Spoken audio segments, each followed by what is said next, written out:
मन की बात कार्यक्रम में प्रधानमंत्री ने त्योहारों के दौरान स्थानीय उत्पादों को खरीदने की लोगों से की अपील।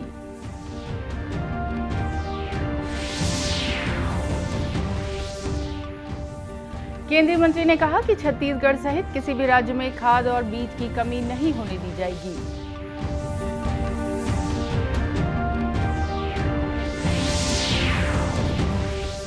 अंत्योदय के प्रणेता पंडित दीनदयाल उपाध्याय की जयंती पर उन्हें देश भर में दी जा रही है श्रद्धांजलि।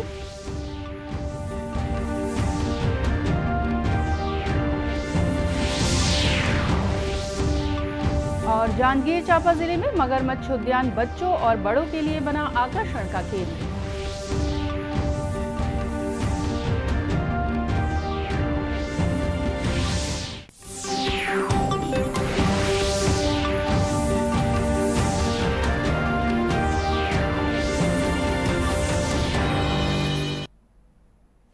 नमस्कार, आप देख रहे हैं दूरदर्शन समाचार। मैं हूं रेहाना। अब समाचार विस्तार से।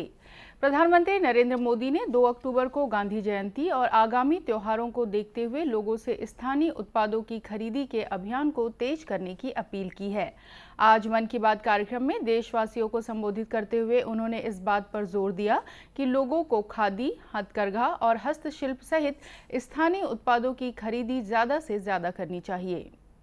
श्री मोदी ने कहा कि पूरा देश आगामी पर्व त्योहारों को लेकर उत्साहित है। कल नवरात्र का पहला दिन है जिसमें मां शैलपुत्री की आराधना की जाती है। उन्होंने कहा कि भारतीय त्योहार अनुशासन और आत्मनियंत्रण के माध्यम से सिद्धि प्राप्ति का संदेश देते हैं। प्रधानमंत्री ने कहा कि दशहरे के बाद धनतेरस और दीपावली मनाई जाएगी। उन्होंने कहा कि स्थानीय कारीगर, शिल्पकार और कारोबारी भी हमारे त्योहारों का अहम हिस्सा होते हैं। रौनक है। कल नवरात्रि का पहला दिन है। इसमें हम देवी के पहले स्वरूप मां शैलपुत्री की उपासना करेंगे। यहाँ से 9 दिनों का नियम, संयम और उपवास, फिर विजयादशमी का पर्व भी होगा। यानी एक तरह से देखें तो हम पाएंगे कि हमारे पर्वों में आस्था और आध्यात्मिकता के साथ साथ कितना गहरा संदेश भी छिपा है। अनुशासन और संयम से सिद्धि की प्राप्ति और उसके बाद विजय का पर्व, यही तो जीवन में किसी भी लक्ष्य को प्राप्त करने का मार्ग होता है। दशहरे के बाद धनतेरस और दिवाली का भी पर्व आने वाला है। साथियों, बीते वर्षों से हमारे त्योहारों के साथ देश का एक नया संकल्प भी जुड़ गया है। आप सब जानते हैं, ये संकल्प है वोकल फॉर लोकल का। अब हम त्योहारों की खुशी में अपने लोकल कारीगरों को, शिल्पकारों को और व्यापारियों को भी शामिल करते हैं। आने वाले 2 अक्टूबर को बापू की जयंती के मौके पर हमें इस अभियान को और तेज करने का संकल्प लेना है। प्रधानमंत्री ने कहा कि त्योहारों के दौरान साफ सफाई का विशेष ध्यान रखा जाना चाहिए। पॉलीथीन का यत्र तत्र उपयोग हमारे त्योहारों की मूल भावना के विपरीत है। श्री मोदी ने देशवासियों से अपील की कि वे केवल गैर प्लास्टिक थैलों का उपयोग करें जो स्थानीय स्तर पर बने हों। उन्होंने इस बात पर संतोष जताया कि देश में कपास, पटसन और केले के तने से बने पारंपरिक थैलों का चलन बढ़ रहा है। प्रधानमंत्री ने समुद्र तटों की साफ सफाई के लिए चलाए जा रहे स्वच्छ सागर, सुरक्षित सागर अभियान की भी सराहना की। 17 सितंबर को विश्वकर्मा जयंती के दिन संपन्न हुआ। इसी दिन कोस्टल क्लीनअप डे भी था। आजादी के अमृत महोत्सव में शुरू हुई यह मुहिम 75 दिनों तक चली। इसमें जन भागीदारी देखते ही बन रही थी। इस प्रयास के दौरान पूरे 2.5 महीने तक सफाई के अनेक कार्यक्रम देखने को मिले। गोवा में एक लंबी ह्यूमन चेन बनाई गई। काकीनाडा में गणपति विसर्जन के दौरान लोगों को प्लास्टिक से होने वाले नुकसान के बारे में बताया गया। एनएसएस के लगभग 5000 युवा साथियों ने तो 30 टन से अधिक प्लास्टिक एकत्र किया। ओडिशा में 3 दिन के अंदर 20,000 से अधिक स्कूली छात्रों ने प्रण लिया कि वे अपने साथ ही परिवार और आसपास के लोगों को भी स्वच्छ सागर और सुरक्षित सागर के लिए प्रेरित करेंगे। मैं उन सभी लोगों को बधाई देना चाहूंगा जिन्होंने इस अभियान में हिस्सा लिया। प्रधानमंत्री ने तपेदिक रोगियों के प्रति लोगों की सकारात्मक भावना की प्रशंसा की, जो ऐसे रोगियों के लिए पोषक आहार उपलब्ध कराने में महत्वपूर्ण भूमिका निभा रहे हैं। आज दीनदयाल उपाध्याय की जयंती पर श्री मोदी ने उन्हें एक महान मानवतावादी, चिंतक और भारत का सच्चा सपूत बताया है। उन्होंने यह भी कहा कि आज़ादी का अमृत महोत्सव के दौरान लोगों को देश के विकास की दिशा में आगे ले जाने के लिए दीनदयाल उपाध्याय के जीवन से प्रेरणा लेनी चाहिए। प्रधानमंत्री ने कहा कि शहीदों के स्मारकों को पुनर्जीवित करने के लिए उनकी सरकार प्राथमिकता के साथ पहल कर रही है। हाल ही में दिल्ली में कर्तव्य पथ पर नेताजी सुभाष चंद्र बोस की प्रतिमा का अनावरण इसी दिशा में एक कदम है। श्री मोदी ने उम्मीद जताई कि इस वर्ष 28 सितंबर को शहीद भगत सिंह की जयंती के अवसर पर देश के युवा कुछ नया अवश्य करेंगे। प्रधानमंत्री नरेंद्र मोदी के मन की बात कार्यक्रम को आज राजधानी रायपुर सहित विभिन्न स्थानों पर लोगों ने पूरी गंभीरता के साथ सुना और उनकी अपील को स्वीकार करते हुए सार्वजनिक स्थानों पर साफ सफाई बनाए रखने का संकल्प लिया। इसी कड़ी में आज रायपुर में केंद्रीय रसायन और उर्वरक राज्य मंत्री भगवंत खुबा ने भी स्थानीय भाजपा कार्यकर्ताओं के साथ मन की बात कार्यक्रम को सुना। रायपुर के पुरानी बस्ती स्थित दंतेश्वरी मंदिर परिसर में केंद्रीय मंत्री के साथ अनेक भाजपा कार्यकर्ताओं ने मन की बात कार्यक्रम को सुना और प्रधानमंत्री की अपील पर एकजुट होकर जागरूकता कार्यक्रम चलाने का संकल्प लिया। इस मौके पर केंद्रीय मंत्री ने कहा कि प्रधानमंत्री नरेंद्र मोदी ने मन की बात कार्यक्रम के जरिए अनेक सामाजिक और विकास के मुद्दों पर देशवासियों को जागरूक और प्रेरित किया है। मन की बात में अनेक खास विषयों को लेकर के मोदी जी देशवासियों को संदेश देते हैं। इस बार समुद्र तट का स्वच्छता का और एक पाली भाषा का और टीबी के संदर्भ में जन भागीदारी का, ऐसे अनेक विषय आज की मन की बात में परम आदरणीय प्रधानमंत्री जी नरेंद्र भाई मोदी जी ने देश का नागरिकों का संदेश दिया है। गौरतलब है कि इस बार के कार्यक्रम में प्रधानमंत्री ने नवरात्रि सहित अन्य त्योहारों के दौरान सार्वजनिक स्थानों पर साफ सफाई बनाए रखने की अपील की है। श्री मोदी ने लोगों से प्लास्टिक थैलों के बदले अन्य प्राकृतिक सामानों से बनाए गए थैलों का इस्तेमाल करने का भी अनुरोध किया है। केंद्रीय रसायन और उर्वरक राज्य मंत्री भगवंत खुबा ने कहा है कि देश के किसी भी राज्य में किसानों के लिए खाद और बीज की कमी नहीं होने दी जाएगी।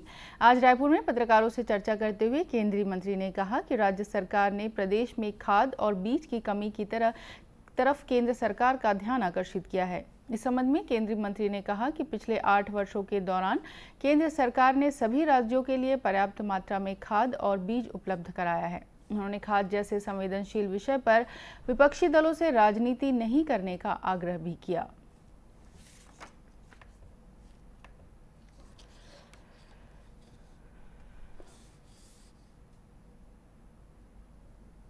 केंद्रीय मंत्री ने कहा कि खरीफ मौसम की तरह आगामी रबी मौसम के लिए भी खाद और बीज की कमी नहीं होने दी जाएगी।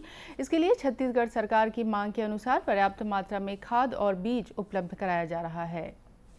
अंत्योदय के प्रणेता पंडित दीनदयाल उपाध्याय की जयंती पर आज उन्हें देश भर में श्रद्धांजलि दी जा रही है। इस मौके पर प्रधानमंत्री नरेंद्र मोदी ने अपने संदेश में कहा कि गरीबों की सेवा और अंत्योदय का पंडित दीनदयाल उपाध्याय का दर्शन हमें निरंतर प्रेरित करता रहा है। इस मौके पर देश के अलग अलग स्थानों पर श्रद्धांजलि कार्यक्रम भी आयोजित किए जा रहे हैं।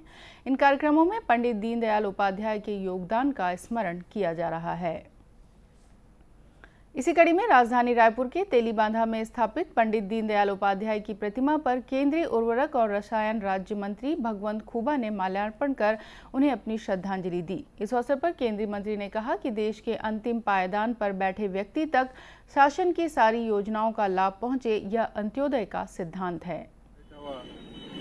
व्यक्ति को सरकार की सहूलतें मिले, ये परिकल्पना, अंत्योदय की परिकल्पना दीनदयाल उपाध्याय जी ने इस देश का राजनीतिक क्षेत्र में दिया है। आज हम भारतीय जनता पार्टी के कार्यकर्ता देश भर में उनका जन्म जयंती उत्सव मना रहे हैं और उनका दिया हुआ योगदान स्मरण भी कर रहे हैं। वहीं आज दुर्ग में भी पंडित दीनदयाल उपाध्याय की जयंती पर विभिन्न कार्यक्रमों का आयोजन किया गया। इस अवसर पर दुर्ग जिला भाजपा के अध्यक्ष जितेंद्र वर्मा ने कहा कि अंत्योदय के सिद्धांत से पंडित उपाध्याय ने गरीबों की सेवा का मार्ग दिखाया। पंडित दीनदयाल उपाध्याय जी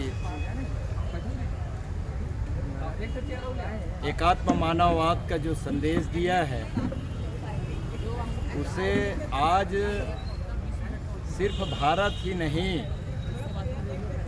दुनिया के सारे देश स्वीकार कर रहे हैं।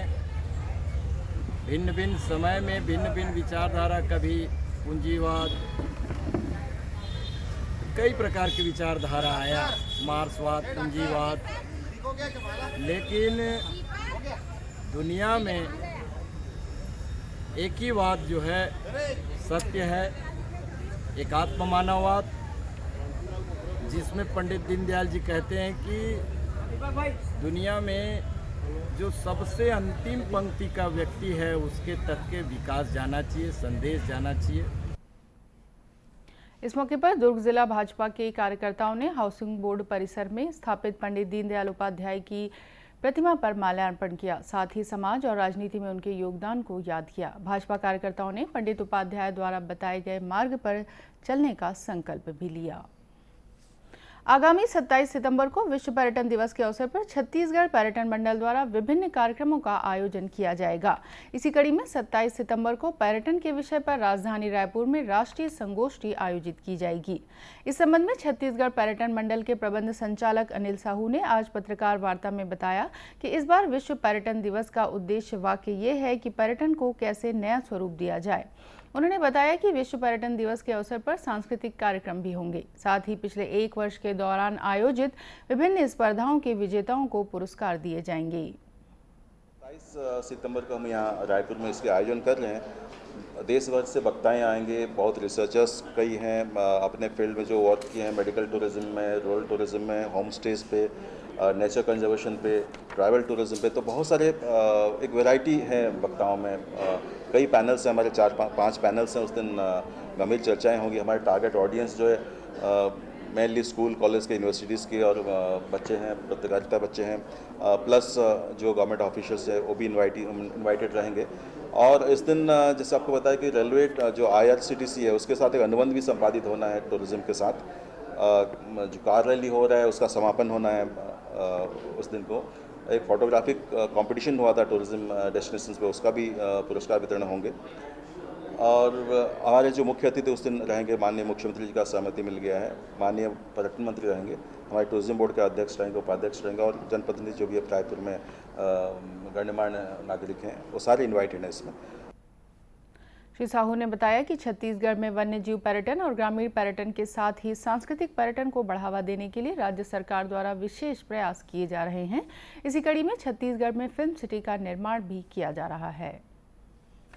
जांजगीर चांपा जिले के कोटमी सोनार गांव में मगरमच्छों के प्रजनन और संरक्षण के उद्देश्य से प्रदेश का पहला क्रोकोडाइल पार्क अब काफी बड़ा आकार ले चुका है।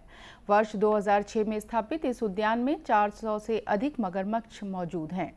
अपने प्राकृतिक वातावरण और सुंदरता के कारण यह उद्यान खास तौर पर बच्चों के लिए आकर्षण का केंद्र बन गया है। यहाँ मौजूद मगरमच्छों के विषय में स्थानीय ग्रामीणों ने बताया कि कोटमी सोनार में मगरमच्छों का उद्यान बन जाने से यहाँ की रौनक बढ़ गई है। सीताराम महाराज जी का तालाब है, जोगिया तालाब, जहाँ सीताराम महाराज जी को मगर पकड़ लिए थे। और मगर पकड़ने के बाद हम लोग आए दौड़ते दौड़ते और आकर के बांस में खोसे मगर को। तब मगर उधर भागे। तब महाराज जी को लेके हम लोग हॉस्पिटल गए, अकलतरा के बाद बिलासपुर लेकर के गए। और बहुत सारा मगर है कोटमी सोनार में। गढ़ भी है, 3-4 ठो गढ़ है। गढ़ के पास भी तालाब है, उसमें भी है मगर। हम अभी भी रहते मगरमच्छ में भले ले जाके डाले जाते दिखे के बावजूद ट्रेनिंग कर करके आए आदमी बनता। लेकिन पहली जो स्थिति रही से तोने स्थिति अभियो हवा अभियो डाले बर। लेकिन अभी भी जगह जगह अंडा जोगिया तालाब में जगह तालाब के होती हो पीछे तरफ सब आदमी मन मैदान उदान जाते कबू तो कति देखे बर मिलते। लइका मने दे संध्या पूजा उजा करे जाते तब वो मगरमच्छ मन दिखाई देते। और बीच में एक ठो इसनो घटना भी हो गई से कि एक जन लड़का ला मगर खींच के ले गई से ऐसे के जेकर बाद में पता चलिस। इस उद्यान में मगरमच्छों के लिए जलाशय सहित अन्य व्यवस्थाएं की गई हैं। थोड़ी थोड़ी दूर पर मगरमच्छ के विश्राम के लिए रेत के टापू भी बनाए गए हैं। इस उद्यान में मगरमच्छों की देखभाल के लिए स्थानीय ग्रामीण भी पूरा सहयोग करते हैं। कभी कभी मगरमच्छों के बच्चे जलाशय से बाहर निकलकर रास्तों पर भी आ जाते हैं। ऐसे में ग्रामीण इन मगरमच्छों को खुद ही जलाशयों में छोड़ देते हैं। इस तरह कोटमी सोनार गांव में मगरमच्छों और इंसानों के बीच एक दोस्ताना रिश्ता बन गया है। और इसी के साथ ये समाचार बुलेटिन समाप्त हुआ। नमस्कार।